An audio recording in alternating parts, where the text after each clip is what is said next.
नमस्कार मित्रांनो, धनाजी टेक या यूट्यूब चॅनलवरती पुन्हा एकदा आपले मनापासून स्वागत आहे। मित्रांनो, सर्व राज्यातील शेतकऱ्यांना महत्त्वाची माहिती आहे। मित्रांनो, येथे बऱ्याच दिवसापासून शेतकऱ्यांचे अतिवृष्टीमुळे येथे नुकसान झाले, परंतु मित्रांनो अतिवृष्टीच्या नुकसानासाठी येथे निधीसुद्धा मंजूर झाला, आर्थिक सहाय्यसुद्धा मंजूर झाला। परंतु मित्रांनो शेतकऱ्यांचे अजून डोळे वरच्यावरच आहे। शेतकऱ्यांना येथे त्यांच्या बँक खात्यात अजून पण आर्थिक सहाय्य मिळाले नाही। तर अशातच मित्रांनो येथे काही पक्षाच्या नेत्यांनी लवकरात लवकर महाराष्ट्रातील येथे विभागातील शेतकऱ्यांना येथे लवकर आर्थिक मदत येथे मिळावी। तर मित्रांनो ही बातमी आजच्या व्हिडिओच्या माध्यमातून आपण सविस्तर पाहूया। या व्हिडिओवरती जर आपण पहिल्यांदाच आला असाल तर या व्हिडिओला आताच लाईक करा आणि या चॅनलला आताच सबस्क्राईब करून ठेवा। तर चला मित्रांनो, वेळ न करता व्हिडिओला करूया सुरुवात। तर मित्रांनो येथे विदर्भ आणि मराठवाडा येथे अतिवृष्टीमुळे शेतकऱ्यांचे नुकसान झाले, परंतु मदत मिळाली नाही।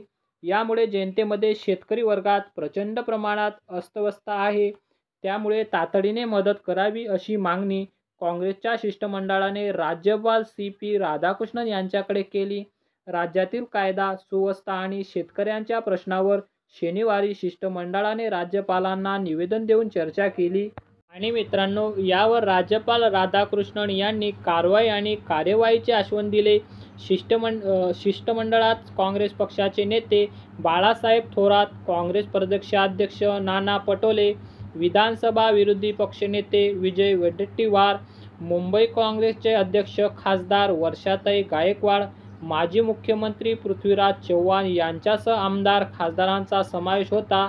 राज्यपालांना दिलेल्या निवेदनात म्हटले आहे की मराठवाड्यात अतिवृष्टी झाली आणि मित्रांनो शेतकऱ्यांचे 6 लाख हेक्टरवरील पिकाचे नुकसान झाले, अजूनही याचे पंचनामे झालेले नाहीत।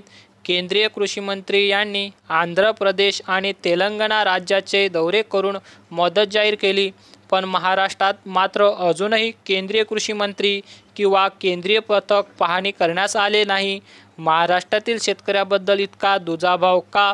या राज्यातील शेतकऱ्यांच्या व्यथा दिसत नाही का? त्यांना मदत करण्याची केंद्र आणि राज्य सरकारची भूमी नाही का? असे राज्यपाल राधाकृष्णन यांच्याकडे असे निराशेचे प्रश्न मांडून त्यांनी येथे लवकरात लवकर महाराष्ट्रातील येथे मराठवाडा विदर्भातील शेतकऱ्यांना येथे तातडीने आर्थिक मदत करावी असे येथे निवेदन देण्यात आलेले आहे। मित्रांनो येथे लवकरात लवकर मराठवाडा व विदर्भातील शेतकऱ्यांना लवकरात लवकर येथे तातडीने आर्थिक मदत मिळणार आहे असे यांनी राधाकृष्णन यांनी सांगितले। तर मित्रांनो हा महत्त्वाचा व्हिडिओ होता। व्हिडिओ जर आपल्याला आवडला असेल तर नक्की या व्हिडिओला लाईक करा आणि या चॅनलला आताच सबस्क्राईब करा। तर चला मित्रांनो भेटूया पुढील व्हिडिओमध्ये। जय हिंद, जय महाराष्ट्र।